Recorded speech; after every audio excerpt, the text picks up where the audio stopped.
ચાણક્ય કહે છે કે કોઈ પુરુષના લગ્ન જો સુંદર અને ચારિત્રવાન સ્ત્રી સાથે થાય તો એનું જીવન સુધરી જાય છે. આચાર્ય ચાણક્ય એક કુશળ રાજનીતિજ્ઞ, કૂટનીતિજ્ઞ અને રણનીતિકાર હોવા સાથે સાથે અર્થશાસ્ત્રમાં મર્મજ્ઞ હતા. ચાણક્યએ પોતાના નીતિશાસ્ત્રમાં સ્ત્રી પુરુષોને લઈ ઘણી વાતોનો ઉલ્લેખ કર્યો છે.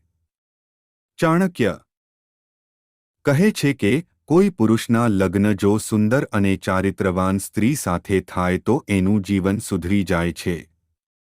પરંતુ પુરુષો મન છતાંય નથી ભર્યું અને આ ત્રણ વસ્તુ વગર અશાંત રહે છે. તો ચાલો જાણીએ એ કઈ ત્રણ વસ્તુઓ છે જેના વગર પુરુષોનું લગ્ન પછી પણ મન ભરતું નથી.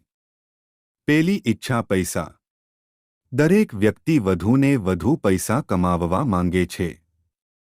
પરંતુ લગ્ન પછી પૈસા કમાવવાની ઈચ્છા વધુ વધી જાય છે.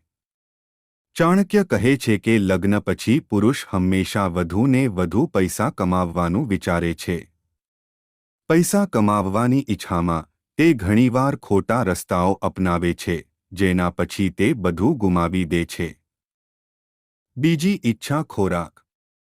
ચાણક્ય કહે છે કે દરેક મનુષ્યને સારું ભોજન જોઈએ છે.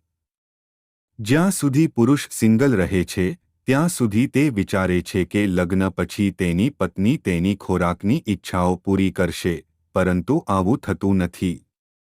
લગ્ન પછી જો તેની પત્ની તેના માટે સ્વાદિષ્ટ ભોજન બનાવે તો પણ તે હંમેશા તેની પાસેથી વધુ સારા ખોરાકની શોધમાં રહે છે.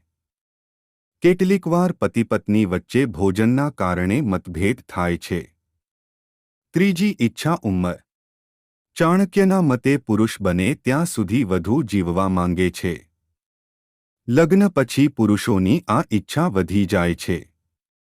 લગ્ન પછી પુરુષ હંમેશા યુવાન રહેવા માંગે છે અને શક્ય તેટલો તેની પત્નીને પ્રેમ કરે છે.